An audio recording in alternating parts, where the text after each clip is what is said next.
The general theme of new things to invest in, HDFC is now launching a real estate fund. Let me bring in Dhirendra Kumar, the CEO of Value Research.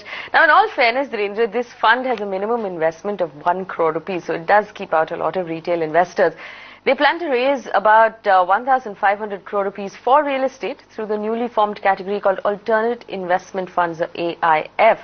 Now, given that that cutoff is 1 crore rupees as a minimum, and a lot of if there are viewers right now who are watching who may be able to afford it, should any of them consider such an investment? Yes, very well-off investors who have inclination to invest in real estate should consider it because it has some advantages and they should be aware of the disadvantages. One is that it will be into organized real estate. It will be a legitimate investment. Making legitimate investment for an individual always becomes more cumbersome. Doing the due diligence could be painful. And you will be able to diversify with your 1 crore investment, which otherwise will be very difficult because real estate happens to be a very big ticket investment. So it could be useful and interesting. But beware of few pitfalls. One is that, this will have a very high cost. And this will have very low liquidity. You will not be able to get your money back like a mutual fund just because it is coming from HDFC mutual fund. Don't think that your money will be liquid.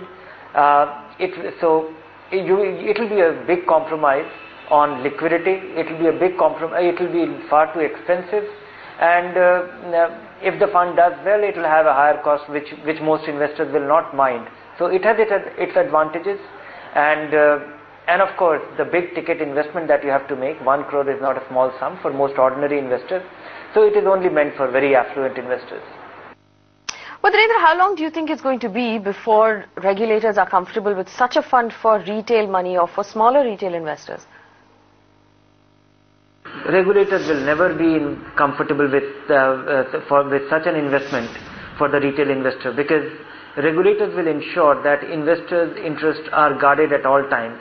And investors who come with for public participation with their small sums, the regulators would like to have the comfort that the underlying investment is transparent, underlying investment is liquid, and that is something which is not possible in a mutual fund structure because these investments, the underlying investment, when you participate in a real estate project in a big way, then it is unlikely to be liquid in the interim. So that is something I don't think that it is suited for individual investors. The 5,000, 10,000 rupee or 50,000 rupee SIP investor, it should not be available to him because he will not understand it and he will always be disappointed. All right, let's take a question from one of our viewers. Kanika has written in. She's a 36-year-old single woman, Dhirendra. She tells us her equity funds have underperformed and have disappointed her. Her advisor has suggested the HDFC FMP in return. Fixed maturity plan of 10% per annum. She says she wants to know how she can get that FMP, and also she wants to know if she can get a guarantee on that 10% because it was not written anywhere in the offer document. Obviously, she can't get a guarantee on an FMP. What's your advice for her? One is that FMPs are likely to give you returns between 9 to 10%, but you are not likely to. But these returns are not guaranteed. And no mutual fund company or your advisor will be able to give it to you in writing because the difference is that this is not a deposit.